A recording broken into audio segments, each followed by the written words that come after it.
Welcome back dear students. আজকে আমরা the digital educare YouTube চ্যানেলে তোমরা আমাকে দেখতে পাও, আমি তোমাদের ইংরেজি শিক্ষক। আজকে গেল দিনের যে পর্বটা তোমরা দেখেছিলে ফ্রেজাল ভার্বের উপরে, যেখানে আমরা বিগত বছরে বেশ কয়েকটা সেট সমাধান করেছিলাম, তার বাকি যে অংশটা পড়ে রয়েছে, যেটা তোমাদের করাবো বলে ঠিক করেছি, সেটা আজকে করব আমরা। তা চলো সময় নষ্ট না করে আমরা সরাসরি ক্লাসে চলে যাই।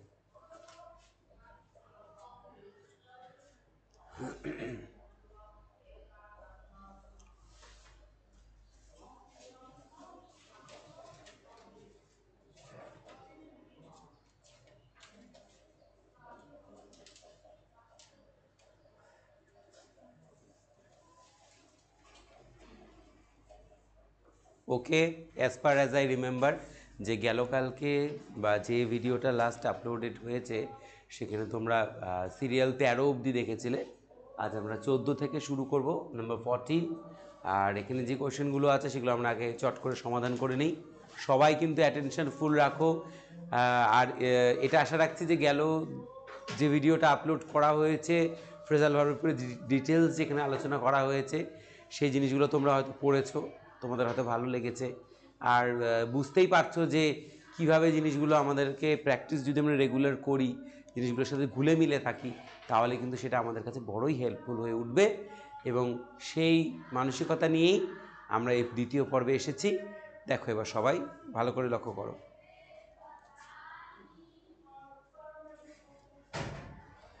আচ্ছা, তো এবার প্রথম যে প্রশ্নটা তোমরা পাচ্ছ, তোমাদের সামনে বোর্ডে দেখতে পাচ্ছ, প্রথম প্রশ্নটা লেখা আছে, please do not reject my proposal. দয়া করে আমার প্রপোজাল অর্থাৎ প্রস্তাবটি নাকচ করো না বা বাতিল করো না।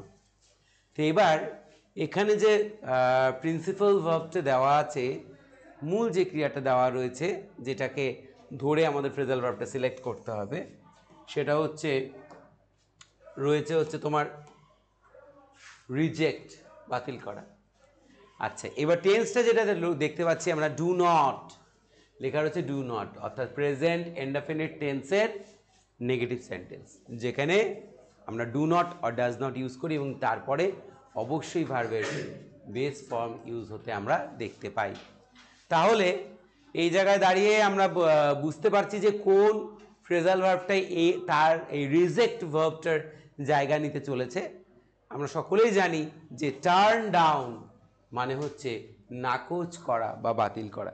তো এবার তাহলে আমরা লিখে নিব রিজেক্ট মানে বাতিল করা বা নাকচ করা।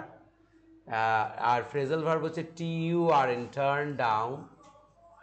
টার্ন ডাউন মানে নাকচ করা বা বাতিল করা। তো এবার এই টার্ন ডাউন অংশটায় দেখতে পাচ্ছি যে এটা ভার্বের বেস ফর্মে আছে, তাই এখানে আমাকে টার্ন ডাউন লিখতে হবে। তাছাড়াও বলে রাখি, টার্নের 3টে রূপ, টার্ন, টার্নড, টার্নড। তো এখানে আমাদের বেস ফর্ম ইউজ হবে, অর্থাৎ আমাদের লিখতে হবে টার্ন ডাউন। বাস, উত্তরটি আমাদের সমাধান হয়ে গেল। Please do not turn down my proposal. Please do not turn down my proposal. Okay, তো এবার পরবর্তী প্রশ্নে চলে যাই। লেখা আছে, the CBI is investigating the teacher recruitment scam case. সাম্প্রতিক ঘটনাবলীর থেকে এসেছে, যেখানে শিক্ষক নিয়োগ সংক্রান্ত দুর্নীতির উপর ভিত্তি করে প্রশ্নটা রয়েছে। The CBI is investigating the teacher recruitment scam case. Scam কথার অর্থ হচ্ছে দুর্নীতি বা অনৈতিক কর্ম, তাকে আমরা স্ক্যাম বলি। দ্য সিবিআই ইজ ইনভেস্টিগেটিং, কোন টেন্স পাচ্ছি? প্রেজেন্ট কন্টিনিউয়াস টেন্স, অ্যামিজার, তারপর ভার্বের বেস ফর্ম, তার সাথে আইএনজি। ওকে, সো প্রেজেন্ট কন্টিনিউয়াসে আছে ইনভেস্টিগেটিং। ইনভেস্টিগেটিং কথার অর্থ তোমরা লিখে নাও, অনুসন্ধান করা বা তদন্ত করা। ইনভেস্টিগেটিং কথার অর্থ অনুসন্ধান করা বা তদন্ত করা। The CBI is investigating the teacher recruitment scam case. তো এবার ইনভেস্টিগেটিং অর্থাৎ তদন্ত করা, আমরা জানি যে তদন্ত করা এর আগেও আমরা করেছি, যে তদন্ত করা যে কাজটা তার ফ্রেজাল ভার্বটা হচ্ছে লুক ইনটু। আমরা সবাই জানি যে লুক ইনটু, তাই লুকের তিনটে রূপ, লুক, লুকড, লুকড। তো এখানে আমাদের কি, যেহেতু প্রেজেন্ট কন্টিনিউয়াস আছে, সেখানে ভার্বের বেস ফর্মের সাথে আইএনজি হয়, তাই আমাদের লিখতে হবে লুকিং ইনটু। লুকিং ইনটু, আনসারটা কি হলো? The CBI is looking into the teacher recruitment scam case. আচ্ছা, তাহলে আমরা এটা উত্তরটা পেয়ে গেলাম, লুকিং ইনটু। কালিটা হোয়াইট করে নিই। আই থিঙ্ক তোমরা হয়তো আগের যে ইঙ্কটা নিয়েছিলাম সেটাতে হয়তো ভালো বোঝা যাচ্ছিল না, তাই আমি এটা আবার হোয়াইট দিয়ে লিখে নিলাম।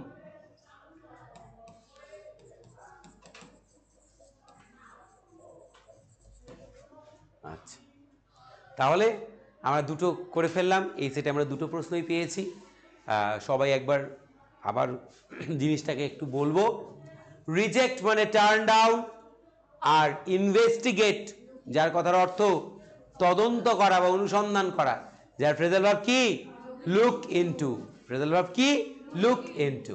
আচ্ছা, এবার চলে যাই পরবর্তী প্রশ্নে।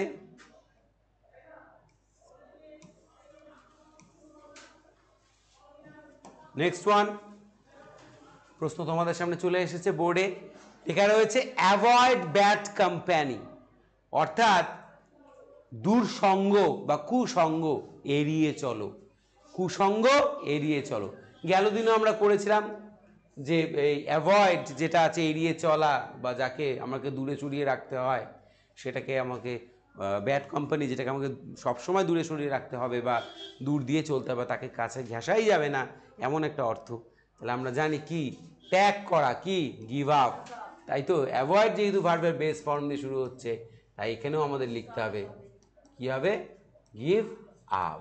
ওকে, present indefinite tense affirmative sentence লেখা হয়েছে অ্যাভয়েড ব্যাড কোম্পানি, যেখানে আমাদের উত্তরটি হলো গিভ আপ, অর্থাৎ বর্জন করো বা ত্যাগ করো। অ্যাভয়েড মানে ত্যাগ করা, বর্জন করা। গিভ আপ কথার অর্থ বর্জন করা বা ত্যাগ করা। আর তোমাদের একটা কথা বলবো, যারা তোমরা ক্লাসটা অনলাইনে দেখছো, তারা কিন্তু অবশ্যই প্রশ্নগুলো যখন বলছি, যে আন্ডারলাইনড ভার্ব যার বাংলাটা বলে দিচ্ছি সেটাও লিখে নেবে, এবং আমাদের যে ফ্রেজাল ভার্বগুলো বলা হচ্ছে সেটা কিন্তু তার পাশেই লিখে নেবে, নইলে কিন্তু তোমাদের মনে রাখতে সমস্যা হবে, এটাই বলার। আচ্ছা, তারপরে এটা আমরা করেছি প্রিভিয়াস সেটে। লেখা আছে পরবর্তী প্রশ্নে, he had quarrelled with his brother, সে ঝগড়া করেছিল তার ভাইয়ের সাথে। দেখো, এরকম একটা গল্পও পড়েছে কিন্তু, তাই না, আওয়ার রানওয়ে কাইট, যেখানে আমাদের ন্যারেটারের ফাদার তার ব্রাদারের সাথে ঝগড়া করে বাড়ি ছেড়ে চলে এসেছিল, তাই তো আমরা পড়েছি লুসি মাড মন্টেগুমেরির লেখা কি, আওয়ার রানওয়ে কাইট। যাক, সে তার সাথে অনেকটাই মিল রয়েছে। He had quarrelled with his brother, সে ঝগড়া করেছিল তার ভাইয়ের সাথে। সে ঝগড়া করেছিল তার ভাইয়ের সাথে। দেখো, লক্ষ্য করে দেখো, হ্যাড ইউজ করা হয়েছে, তারপরে ভার্বের third form, okay, past participle form. So had contains past perfect, contains past perfect. তাই এবার আমাদের কোয়ারেলড যেটা ভার্ব রয়েছে, তার ঝগড়া করা যেটা বোঝায়, তাহলে এবার সেখানে আমাদেরকে আনতে হবে ফ্রেজাল ভার্বটা। তা আমরা দেখতেই পাচ্ছি ফ্রেজাল ভার্বটা কি, ফল আউট। তো এইবার এ থার্ড ফর্ম ইউজ করতে হবে, fallen out. Fall, fell, fallen, fall, fail, fallen out. So he had fallen out with his brother, যার কথার অর্থ হচ্ছে সে ঝগড়া করেছিল তার ভাইয়ের সাথে। আচ্ছা, তারপর তাহলে দুটো হয়ে গেল আমাদের, তাহলে avoid, give up, quarrel, fail out. Avoid, give up, quarrel, fail out, ঠিক আছে। ফল আউট আমরা লিখেছি, ফলেন আউট থার্ড ফর্ম করে লিখেছি। ফলের প্রথম ফর্মটা কিন্তু ফল, ফার্স্ট ফর্মটা হচ্ছে ফল, তারপরটা fallen, fell, sorry, fell, fall, fell, fallen, first, second, third. আচ্ছা, গেল। এবার চলে যাবো আমরা পরবর্তী ধাপে, দেখি পরবর্তী ধাপে কি রয়েছে।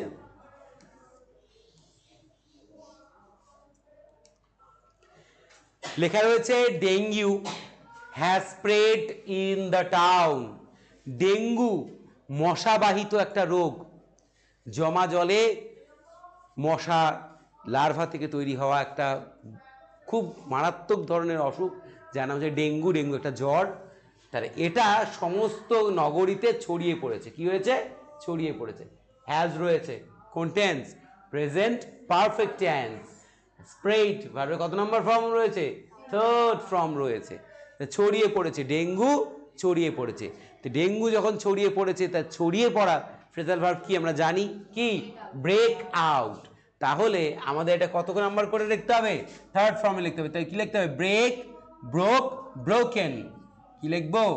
ব্রোকেন আউট, অর্থাৎ ছড়িয়ে পড়া। Dengue has spread in the town, উত্তর হলো dengue has broken out in the town. এই নগরীতে ডেঙ্গু ছড়িয়ে পড়েছে। গুড।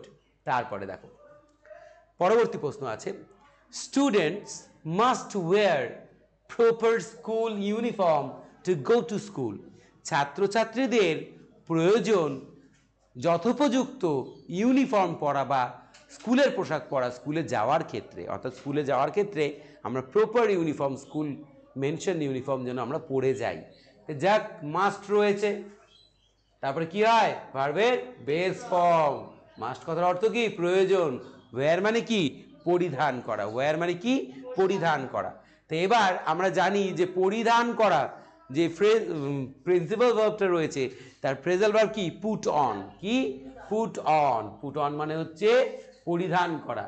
আচ্ছা, তাহলে আমরা এখানে লিখবো, যেহেতু মাস্ট রয়েছে বেস ফর্মেই হবে, কি লিখবো? Put on. পুট অন মানে পরিধান করা। কি হলো তাহলে? Students must put on proper school uniform to go to school. ঠিক আছে? Students must wear proper uniform to go to school. আচ্ছা, তাহলে এবার আমরা চলে যাব পরবর্তীটাতে। একে একে আমরা এগিয়ে যাচ্ছি, আর আমাদের এই সেশনটাও তার ফাইনাল লেভেলের দিকে যাচ্ছে। এটা তোমরা পারবে, করেছো বিগত দিন। The boy did not understand what his teacher said. বালকটি বুঝতেই পারল না কি তার শিক্ষক মশাই বলল। অর্থাৎ কি তার শিক্ষক মশাই বলল সেটা বালকটা কি করতে পারলো না? বুঝে উঠতে পারলো না। তা আমরা দেখতে পাচ্ছি এখানে রয়েছে ডিড, তারপর রয়েছে নট, তারপর রয়েছে ভার্বের বেস ফর্ম, তাই তো? তাহলে কোন টেন্স? পাস্ট ইনডেফিনিট টেন্সের নেগেটিভ সেন্টেন্স। পাস্ট ইনডেফিনিট টেন্সের নেগেটিভ সেন্টেন্স। তার গঠন কি? সাবজেক্ট, ডিড নট, ভার্বের বেস ফর্ম, অবজেক্ট আদার্স। যাই হোক, তাই আমরা বুঝতে না পারা, তোমরা তো জানোই, বলো তো কি? কি বুঝতে না পারা? কি কোনো কিছু বোঝায়, ফ্রেজাল ভার্বটা কি হবে?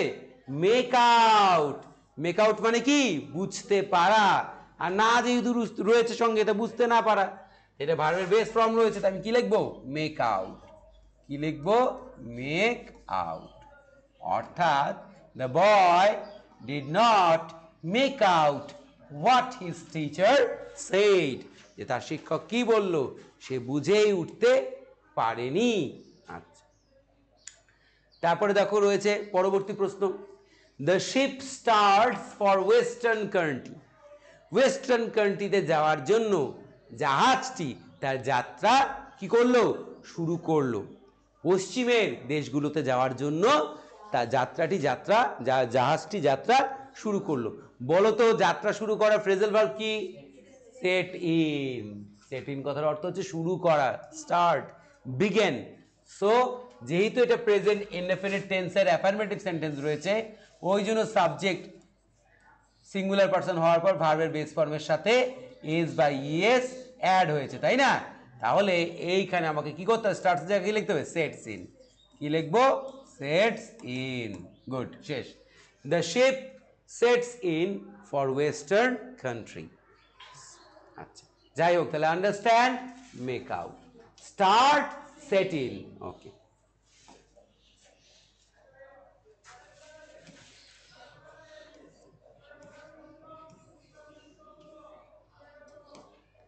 তারপরে সেটে চলে যাচ্ছি। লেখা আছে the dog followed the thief, কুকুরটি অনুসরণ করলো কাকে? চোরটিকে, তাই তো? কুকুরটি অনুসরণ করলো চোরটিকে। আচ্ছা, এবার বলো তো কোনটা হবে?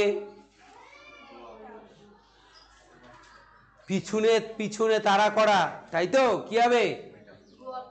গো আফটার, অর্থাৎ কারুর পিছন পিছন তাড়া করা, তাকে অনুসরণ করা। কিন্তু প্রশ্নে আমাদের ভার্বের সেকেন্ড ফর্ম ইউজ হয়েছে। সাবজেক্টের পর ভার্বের সেকেন্ড ফর্ম আমরা সবাই জানি পাস্ট ইনডেফিনিট টেন্স, তাই তো? অ্যাফার্মেটিভ সেন্টেন্স ফর্মুলা কি? সাবজেক্ট, ভার্বের সেকেন্ড ফর্ম, অবজেক্ট, আদার্স। ওকে, বাংলা কেমন? করেছিলাম, গিয়েছিলাম, খেয়েছিলাম, খেয়েছিল, দিয়েছিল, এমন। তাই অনুসরণ করেছিল, তাই গো এর সেকেন্ড ফর্ম আমরা ইউজ করব, কি করব? Went after. কি করব? Went after. ওয়েন্ট আফটার মানে হচ্ছে অনুসরণ করেছিল। আচ্ছা, দেখো তারপরে রয়েছে have you read this book, তুমি কি এই বইটি পড়েছো? দেখো এখানে হ্যাভের নিচে দাগ রয়েছে, এটা কিন্তু হবে না কিন্তু, হ্যাঁ, কিন্তু ভার্বের নিচে দাগ যেটা আছে সেটাই হবে। Have you read this book, তুমি কি বইটি পড়েছো? তুমি কি বইটি পড়েছো? কোন টেন্স? Present perfect. পারফেক্টে ভার্বে কত নম্বর ইউজ হয়? সাবজেক্ট, তারপরে হচ্ছে কি করে ফর্মুলাটা কি? হ্যাজ অবলিক হ্যাভ, তারপরে ভার্বের থার্ড ফর্ম অবজেক্ট, আর হচ্ছে আদার্স। যেহেতু কোশ্চেন মার্ক আছে তাহলে ডাব্লিউএইচ ওয়ার্ডটা আগে হবে, তাই না? ডাব্লিউএইচ ওয়ার্ড, তারপরে হচ্ছে হ্যাজ অবলিক হ্যাভ, তারপরে কি? সাবজেক্ট, তারপরে ভার্বের থার্ড ফর্ম, তারপরে অবজেক্ট, আদার্স, শেষে হচ্ছে কোয়েশ্চেন মার্ক, তাই না? তা আমাদেরকে এই ফর্মুলাটাতে রয়েছে। তাহলে তুমি কি, কি কথাটা যেহেতু তুমির সাথে সাবজেক্টের সাথে উচ্চারণ হয়েছে, তাই জন্য এখানে হোয়াট ডাব্লিউএইচ ওয়ার্ডটি আমরা বসাইনি। Have you read this book, পড়েছো, তার কি পড়া ইংরেজি কি? Go through. গো থ্রু মানে কি? পাঠ করা। গো টু মানে, গো থ্রু মানে কি? পাঠ করা। তাহলে আমরা কি লিখবো? Go went gone through. কি লিখবো? Gone through.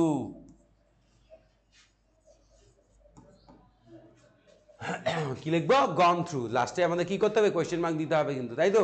Have you read this book, have you gone through this book, এই বইটি কি তুমি পড়েছো? আচ্ছা, তারপরে এটা আমরা করেছি এর আগেও, ঠিক আছে? তা কি বলতো? দ্য চিফ গেস্ট, মুখ্য অতিথি বা প্রধান অতিথি, ডিস্ট্রিবিউটেড, বন্টন করলেন, দ্য প্রাইজেস, উপহারগুলি বা পুরস্কারগুলি। দ্য প্রাইজেসগুলো কি করলো? ডিস্ট্রিবিউট করলো। কোন টেন্স? সাবজেক্টের পর ভার্বের সেকেন্ড ফর্ম। কোন টেন্স? পাস্ট ইনডেফিনিট টেন্স, তাই তো? Affirmative sentence. দ্য ডিস্ট্রিবিউটেড, বন্টন করেছিলেন। কি হবে? কোনটা বলো তো? গিভ অ্যাওয়ে, যার কথার অর্থ বন্টন করা, কিন্তু আমাদের তো ভার্বটা সেকেন্ড ফর্ম রয়েছে, আমরা কি লিখবো? Gave away. কি লিখবো? গেভ অ্যাওয়ে, অর্থাৎ বন্টন করা বা বিলি করা। যাই হোক, এই সেটটাও আমাদের ফ্রেজাল ভার্বের কমপ্লিট হয়ে গেল। আমরা 18 নম্বরে চলে এসেছি, 18 নম্বর সমাধান করলাম। হ্যাঁ, বুঝে বুঝে করলাম, বুঝেছি যে কি ফলো করার অর্থ কি। যে ফ্রেজাল ভার্ব হচ্ছে কি? ফলো মানে কি? গো আফটার, তাই তো? তারপর পড়েছি রিড, পড়া, গো থ্রু, তারপর হচ্ছে ডিস্ট্রিবিউট, কি? Give away. সবগুলো বুঝে বুঝে বেশ সুন্দর করে পড়ে নিলাম। এবার চলে যাব আমরা পরবর্তী চ্যাপ্টারে।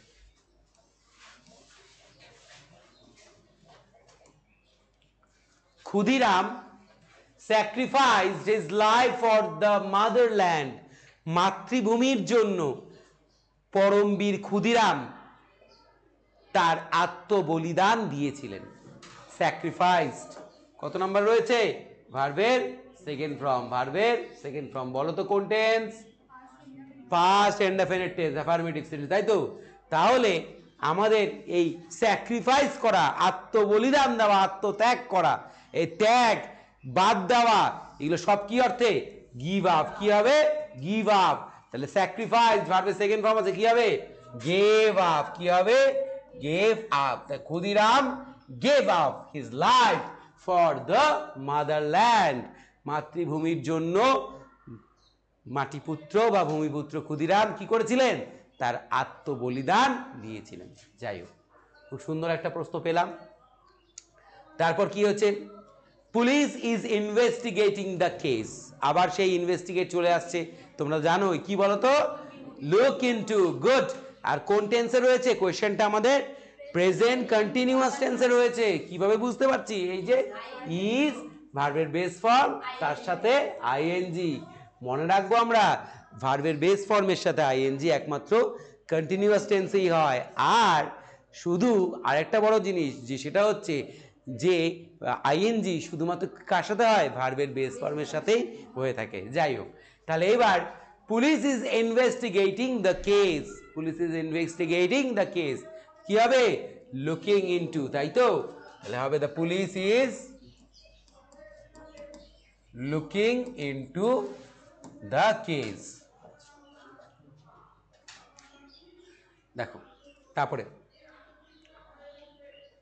I am trying to find a job, ঠিক আছে, I am trying to find a job, আমি চেষ্টা করছি কি খুঁজে পাওয়ার, একটা জীবিকা বা কাজ খুঁজে পাওয়ার।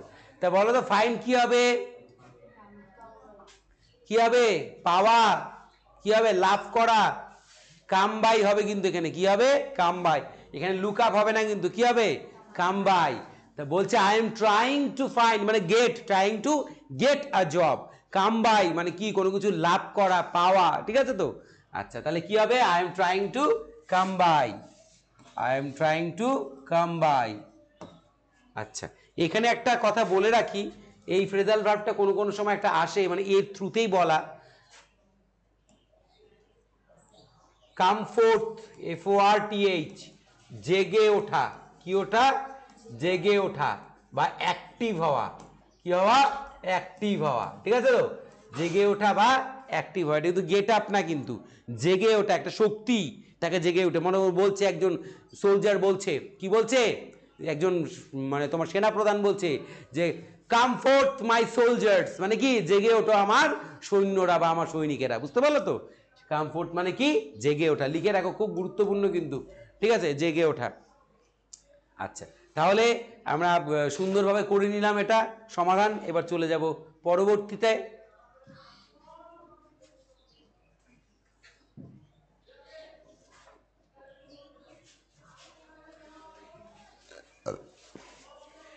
দে 20 নম্বর প্রশ্ন, they started their journey early in the morning, সকালের শুরুর লগ্নেই, মানে একদম প্রভাতের শুরুতেই তারা কি করলো, তাদের যাত্রাটা তারা শুরু করলো। তো এবার বলো তো, they started their journey early in the morning, started কি হবে, শুরু করা, কি আছে দেখো, সেট আউট আছে, কিন্তু কি আছে, সেট আউট, বেরিয়ে যাওয়া, সেট আউট কথার অর্থ হচ্ছে বেরিয়ে যাওয়া বা কোনো কিছু স্টার্ট করে দেওয়া, বুঝে গেছে, বা কোনো কিছুর মনোভাব নিয়ে তৈরি করে এগিয়ে যাওয়া, তাকে কি বলা হয়, সেট আউট। তাহলে আমরা লিখবো কি, সেট আউট।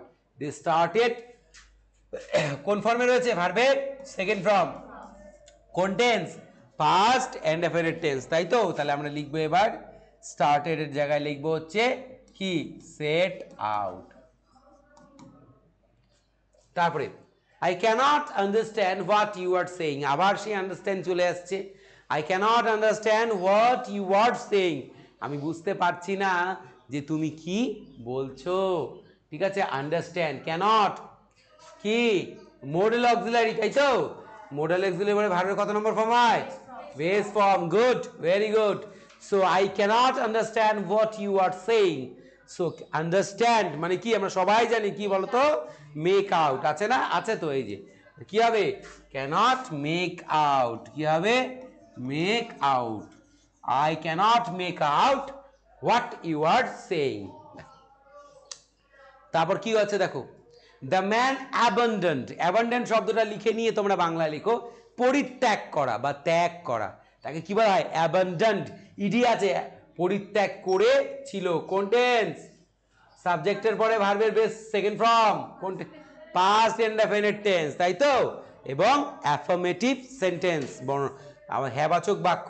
তাই বলছে the man abundant evil company, evil মানে কি, দুর্সঙ্গ বা কুসঙ্গ, সে কি করেছিল, পরিত্যাগ করেছিল।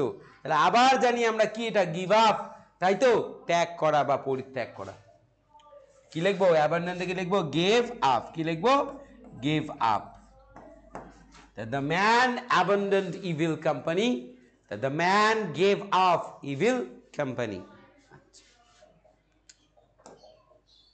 আচ্ছা, একটু কথা বলি নেই যে বিগত বছরের প্রশ্নগুলো সমাধান করতে তোমাদের কতটা ভালো লাগছে বা আদৌ এই ভিডিওগুলো তোমাদেরকে হেল্প করছে কিনা এটা কিন্তু আমাদেরকে একটু লিখে জানাবে, তাহলে বুঝতে পারবো যে আমাদের যে চিন্তাটা নিয়ে আসা হয়েছে সেই চিন্তাটা কিন্তু পজিটিভ ওয়েতেই আছে। কারণ এই জিনিসগুলো যত আমরা প্র্যাকটিস করব, যত আমরা এই জিনিসগুলোকে নিয়ে ভাববো, আমাদের লেখায়, রাইটিং স্কিলে বা আমাদের আনসারের ক্ষেত্রে খুব নতুন নতুন সুন্দর সুন্দর বাক্য তৈরি করতে এই ফ্রেজাল ভার্বগুলো হেল্প করবে। আর তোমরা তো জেনেইছো যে নতুন নিউ এডুকেশন পলিসি, যেখানে ক্লাস 11-এর সেমিস্টার শুরু হয়েছে, তোমরা আগামী বছর থেকে সেমিস্টারের আওতায় চলে যাচ্ছ, সেখানে কিন্তু 11-12-এর দুটো সেশনে যতগুলো সেমিস্টার হবে সবগুলোতে কিন্তু ফ্রেজাল ভার্ব রয়েছে, তাই জন্য আমাদের ভালো করে মন দিয়ে পড়তে হবে। আচ্ছা, তো এবার চলে যাব আমরা শেষ প্রশ্নে। বলছে, ও শেষ প্রশ্ন তো হয়ে গেল, আর তো প্রশ্ন নেই। আচ্ছা, ওকে, ডান। তাহলে আমাদের কিন্তু এই সেটটা কমপ্লিট হয়ে গেল, আমরা চলে যাবো এবার পরের সেটে। দেখো, তোমাদের পরিচিত একটা প্রশ্ন চলে এসছে, তোমরা জানি যে প্রশ্নের উত্তর তোমরা দিতে পারবে অনায়াসেই। The patient will recover within a week, এক সপ্তাহের মধ্যে রোগীটি আরোগ্য লাভ করবে বা সুস্থ হয়ে উঠবে। এক সপ্তাহের মধ্যেই রোগীটি সুস্থ হয়ে উঠবে, তাই তো? তাহলে উইল রয়েছে, তারপরে কি হচ্ছে? রিকভার ভার্বের বেস ফর্ম, বলো তো কোন টেন্স? Future indefinite, future indefinite. যাই হোক, the patient will recover within a week, এক সপ্তাহের মধ্যে পেশেন্টটি কি উঠবে? সুস্থ হয়ে উঠবে। তো এবার আমরা দেখতে পাচ্ছি যে রিকভার মানে সুস্থ হয়ে ওঠা, কি রয়েছে আমাদের ফ্রেজাল ভার্ব? কাম রাউন্ড। কি রয়েছে? কাম রাউন্ড মানে সুস্থ হয়ে ওঠা। যেহেতু ভার্বের বেস ফর্ম, তাই আমরাও এখানে বেস ফর্মই রাখছি, কাম রাউন্ড, সুস্থ হয়ে ওঠা। আচ্ছা, এবার পরবর্তী প্রশ্ন, please do not reject my proposal. আবার দেখো, শুরু করেছিলাম না এটা দিয়েই, আবার এটাই কিন্তু চলে আসে, please do not reject my proposal. আমার প্রস্তাবটিকে কি করো না? নাকচ করো না, বাতিল করো না। কি হবে তাহলে? এখানে রিজেক্ট করা অর্থ কি? Turn down. এটা কোন টেন্স রয়েছে? প্রেজেন্ট ইনডেফিনিট, তাই তো? ডু নট ভার্বের বেস ফর্ম, তাহলে কি লিখবো? শুধুই লিখবো টার্ন ডাউন, শুধুই লিখবো turn down. Please do not turn down my proposal, দয়া করে আমার প্রপোজালটি বাতিল বা নাকচ করবেন না। দেখো, হি ওর পরিধান করেছিল, আ হোয়াইট শার্ট একটা সাদা রঙের শার্ট জামা, তাই তো? ওর ভার্বের সেকেন্ড ফর্ম, ওয়্যার, ওর, তাহলে কোন টেন্স? পাস্ট ইনডেফিনিট, তাই তো? Affirmative sentence. পরিধান করেছিল একটি সাদা রঙের শার্ট, তাহলে আমরা কি পড়বো? কি করব? Put on. কি করব? Put on. আর পুটের ফার্স্ট, সেকেন্ড, থার্ড ফর্ম পুটি, সো আমাদের লিখতে হবে put on. He put on a white shirt, সাদা শার্ট পরেছিল। তো এবার আমরা চলে যাব পরবর্তীটাতে।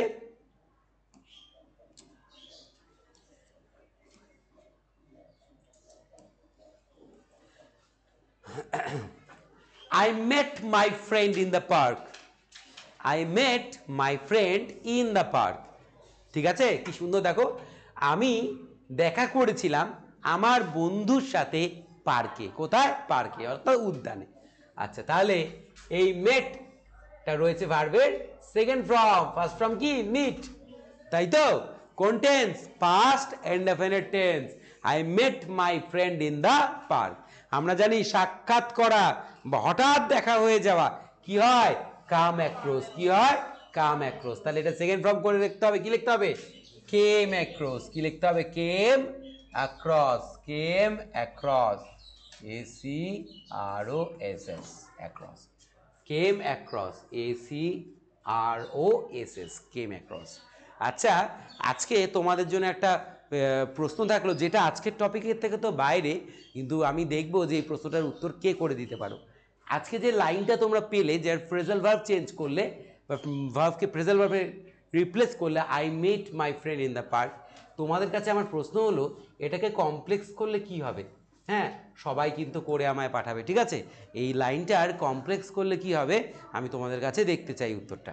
আচ্ছা, তো এবার পরেরটায় চলে যাই। কি আছে লেখা? She fail to appear in time. সে ব্যর্থ হলো সঠিক সময় উপস্থিত হতে। সে ব্যর্থ হলো সঠিক সময় উপস্থিত হতে।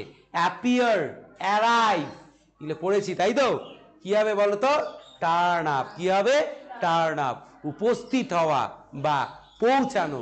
তাহলে কি হবে? ফেল টু কি আছে এখানে? ইনফিনিটিভ ইউজ হয়েছে। কি হয়েছে? ইনফিনিটিভ ইউজ হয়েছে। ভার্বে টু এর পর ভার্বে সবসময় কি হয়? বেস ফর্ম হয়। তাহলে আমাদের লিখতে হবে কি? শুধুই লিখতে হবে turn up. Turn TURN turn up, UP up. Turn up মানে উপস্থিত হওয়া। আচ্ছা, লেখা রয়েছে পরবর্তী প্রশ্ন, the strike was withdrawn at last. সর্বশেষে বন্ধটা তুলে নেওয়া কি হয়েছিল? তুলে নেওয়া হয়েছিল। অক্সিলারির পরে ভার্বের থার্ড ফর্ম কোন টেন্স? পাস্ট ইনডেফিনিট টেন্সের passive voice. Okay, the strike was withdrawn. তাহলে আমরা জানি তুলে নেওয়া ইংরেজি কি? Call of. তুলে নেওয়া ইংরেজি কি? Call of. তাহলে আমাদের কি লিখতে হবে? ফ্রেজাল ভার্ব কি হবে? Called of. কি হবে? কলড অফ, তুলে নেওয়া। The strike was called of at last. সর্বশেষে স্ট্রাইকটা তুলে নেওয়া হয়েছিল। আচ্ছা, এবার সেটটা আমাদের কমপ্লিট হয়ে গেল। বেশ সুন্দর সুন্দর কতগুলো জিনিস শিখলাম। আর অবশ্যই যেটা বললাম, এই যারা দেখছো ভিডিওটা বা যারা এখন থেকে দেখতে শুরু করেছো তাদের বলছি যে তোমরা কিন্তু ভিডিওগুলো স্কিপ করবে না। এই ধরনের টপিকগুলো কিন্তু স্কিপ করা যায় না। আমরা জানি যে অনেকটা ধৈর্যের প্রয়োজন হয়, তা আমি বলবো যে ধৈর্য রেখে ধীরে ধীরে একটা একটা করে প্রশ্ন টুকে নিয়ে বুঝে বুঝে বাংলাগুলো লিখে তারপরে যেইভাবে করানো হচ্ছে সেগুলো দেখে টেন্সগুলোকে বারবার রিপিট করে রিকল করে তারপরে ধীরে ধীরে করতে হবে। তাহলে কিন্তু সময় একটু বেশি লাগলেও প্রিপারেশনটা একেবারে পারফেক্ট প্রিপারেশন হচ্ছে। আচ্ছা, তাহলে এটার কিন্তু কমপ্লেক্স করতে হবে। এটা কিন্তু একটা তোমাদের কাছে আমার পাওনা থাকলো, কমপ্লেক্স করতে হবে। ওকে, তারপরে চলে যাই পরেরটায়।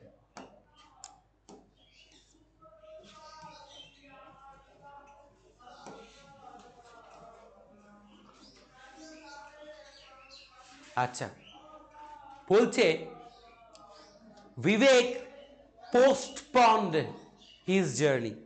বিবেক বাতিল করলো। পোস্টপন্ড, বাতিল করেছিল, তাই তো? কি করেছিল? বাতিল করেছিল। ভার্বে কি রয়েছে? সেকেন্ড ফর্ম পাস্ট ইনডেফিনিট, তাই তো? পোস্টপন্ড। বিবেক পোস্টপন্ড হিজ জার্নি। বিবেক তার জার্নিটা কি করলো? বাতিল করলো। কি হবে বলো তো? কোনটা হবে বলো? পুট অফ মানে কি? বাতিল করা, ঠিক আছে? পুট অফ মানে হচ্ছে বাতিল করা। বিবেক কি করলো? পুট অফ হিজ জার্নি, অর্থাৎ আর গেল না, সে জার্নিটা ক্যান্সেল করলো। Shahin quarrelled with his friend. এটা তোমাদের জন্য, এটা আমি আর বলবো না। তোমরা বলো তো কি হবে? কোয়ারেলড, ভার্বের সেকেন্ড ফর্ম, তাই তো? পাস্ট ইনডেফিনিট কি হবে?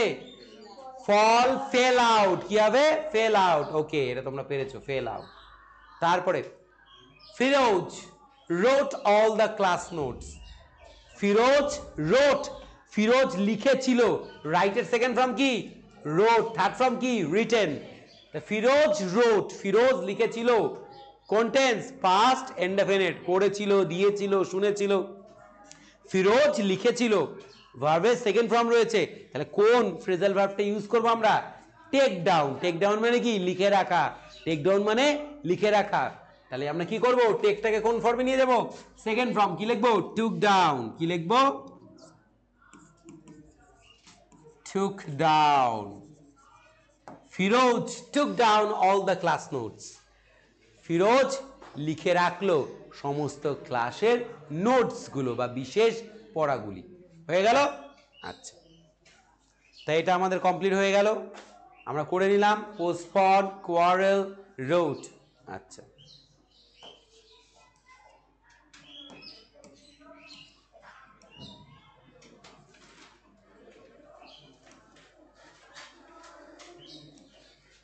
লেখা রয়েছে Ramu is in search of A job. Ramu এক কাজে চাকরির খোঁজে, রামু এক চাকরির খোঁজে। ইন সার্চ অফ, তাহলে কি হবে, কি হবে, লুক ফর অর্থাৎ খোঁজা, লুক ফর মানে হচ্ছে খোঁজা। আচ্ছা তাহলে হবে এখানে ইজ রয়েছে, আমরা কি করতে হবে, লুকিং করতে হবে কিন্তু, হ্যাঁ। তাহলে রামু, এটা লিখে দিচ্ছে আনসারটা, is looking for a job. Ramu is looking for a job, Ramu একটি কাজ খুঁজতেছে, রামু একটি কাজ খুঁজতেছে বা খুঁজিতেছে। তাহলে হয়ে গেল in search of, look for, good. তারপরে দ্য ম্যাগাজিন ওয়াজ পাবলিশড আ ইয়ার এগো, ইয়ার এগো এক বছর আগে পত্রিকাটি প্রকাশ করা হয়েছিল। কোন টেন্স, অক্সিলারি ওয়াজ এর পরে ভার্বের থার্ড ফর্ম, পাস্ট ইনডিফিনিট টেন্সের প্যাসিভ ভয়েস। তাহলে এবার করতে হবে পাবলিশড, প্রকাশ করেছিল, কি হবে বলো তো, ব্রিং আউট মানে প্রকাশ করা, কিন্তু আমাদেরকে ব্রিং এর থার্ড ফর্ম ইউজ করতে হবে, তাই কি লিখবো, ব্রিং, ব্রট, ব্রট।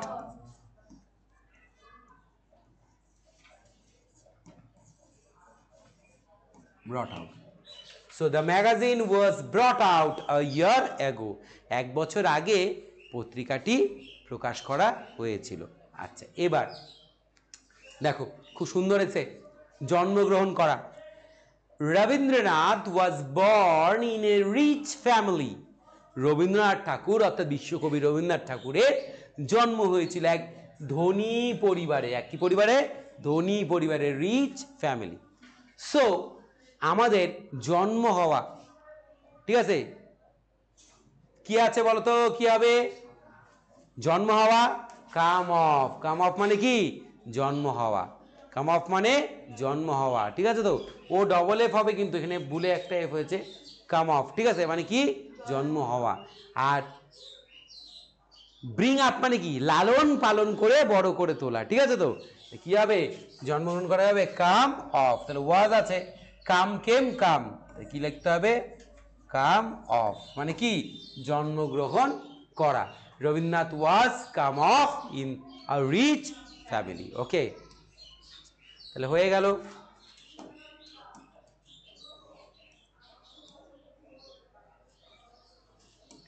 25 নম্বর সাইডে চলে এসেছি আমরা, কি রয়েছে দেখি, লেখা রয়েছে that the dog looked as if it was about to attack.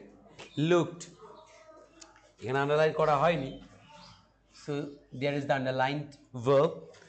তো বলছে the dog looked as if, কুকুরটা কে লাগলো যেন, it was about to attack, যেন সে কি করবে, আক্রমণ করবে, অ্যাজ ইফ মানে মনে হওয়া যেন, ঠিক আছে। আচ্ছা তাহলে কি হবে বলো তো,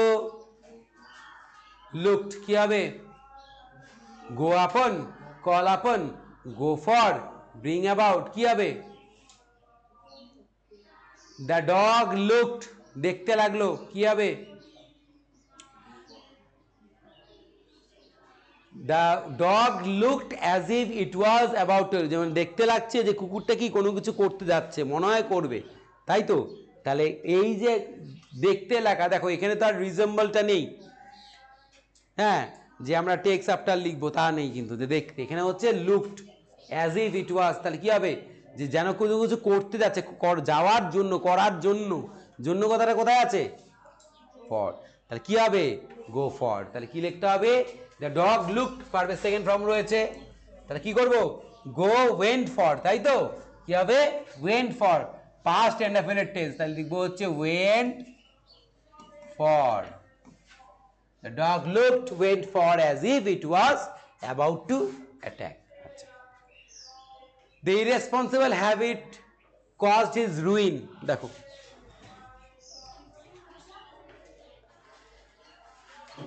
তো বলছে the irresponsible habits caused his ruin, বলছে দায়িত্ব জ্ঞানহীন অভ্যেসগুলো ঘটিয়েছিল তার ধ্বংস।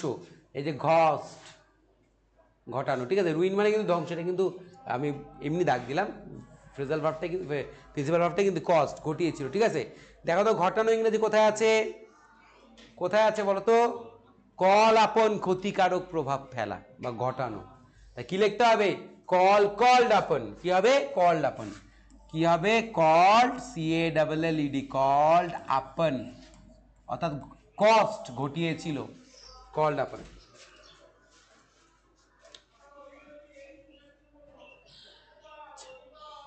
বলছে দেখো the chairman invited the speaker to present the arguments the chairman invited কি করেছিল ইনভাইট করেছিল the speaker to present his arguments আর তাদের মতামতগুলো দেওয়ার জন্য কি করা হলো তাদেরকে ডাকা হলো তাই তো কি হবে বলো তো কি হবে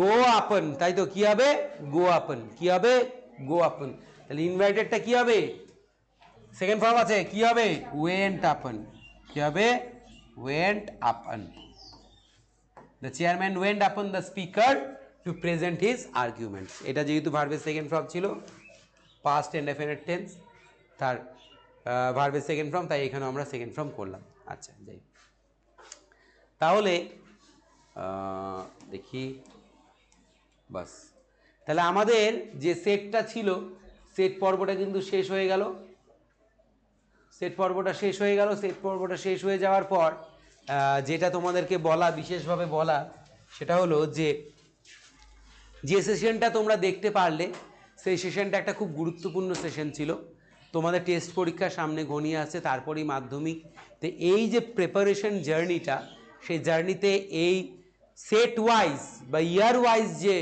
আমাদের প্র্যাকটিসগুলো হলো সেগুলো কিন্তু অবশ্যই আমাদের যে কি বলো প্রিপারেশনটাকে সেটাকে এনহ্যান্স করবে অবশ্যই করবে এর পাশাপাশি বলছি তোমরা যে কোনো কোয়েশ্চেন বা ব্যাংক বা প্রিভিয়াস ইয়ারের যে কোনো কোয়েশ্চেন বাঞ্চ তুলে নাও সেখানে যে সমস্ত প্রশ্নগুলো আছে সেগুলোকে ওয়ার্কআউট করো মানে সেগুলোকে দিয়ে বেশ প্র্যাকটিস করার পর দেখবে যে তোমাদের আর কোনো জায়গায় সমস্যা থাকবে না আর পরীক্ষায় ফ্রেজাল ভার্বের থাকা যেটুকুনি নম্বর বরাদ্দ 3 বা 5 যেটাই আসুক না কেন বা 2 সেটা কিন্তু তোমরা অনায়াসেই তুলে নিতে পারবে তো যাই হোক হোপফুলি একটা কথা বলছি যে তোমরা ক্লাসটাকে এনজয় করেছো আই হোপ যে তোমাদের ক্লাসটা ভালো লেগেছে আর আগামী দিনেও তোমাদের টেস্ট পরীক্ষা চলে আসছে তার উপর বেস করে বেশ কিছু স্পেশাল ক্লাস নিয়ে আসা হচ্ছে যেগুলো নিয়ে আমাদের কাজকর্ম চলছে আমরা করব স্পেশাল ক্লাস আর তোমাদের বলবো যে কথাটা গুরুত্বপূর্ণ এই সমস্ত প্রিপারেশন করতে করতে পাঠ্য বইটাকে কিন্তু কেউ দূরে সরিয়ে রেখো না প্রতিদিন নিয়মিত কিন্তু পাঠ্যের গল্পগুলো কবিতাগুলো বেশ সুন্দর করে লাইন ধরে ধরে পড়ো শব্দ উত্তরে পড়ো এবং প্রচুর প্রশ্ন উত্তর লেখার অভ্যেস রাখো কারণ প্রশ্ন উত্তরগুলো কিন্তু খুব ভালো করে প্র্যাকটিস করে যেতে হবে কারণ আমি দেখতে পাই যে বেশ কিছু ছাত্রছাত্রী আছে যারা কোশ্চেন অ্যান্সার লিখতে গিয়ে বেশ একটু দুর্বলতায় ভোগে বা উত্তরগুলো ঠিকমতো সাজিয়ে লিখতে পারে না যার জন্য পরীক্ষায় নাম্বার কিন্তু অনেকটাই কমে যায় সেই জন্য বলছি প্রত্যেকটা গল্প কবিতা ভালো করে পড়ো এবং তার প্রশ্ন উত্তরগুলো খুব সুন্দর করে সমাধান করো টিচারের কনসালটেশন নাও যা সমস্যা হয় আমাদের জানাও আমরা তোমাদের সাথে আছি এই বলেই শেষ করব আমাদের চ্যানেলের প্রতি তোমাদের ভালোবাসা তোমাদের এত সুন্দর অ্যাটেনশন দেখে আমাদের খুব ভালো লাগছে আমাদের পাশে থেকো আমাদের চ্যানেলটাকে আরও ছড়িয়ে দাও হ্যাঁ লাইক সাবস্ক্রাইব দিয়ে ভরিয়ে দাও এই বলেই আজকের দিন শেষ করছি তোমাদের দিন শুভ হোক গুড বাই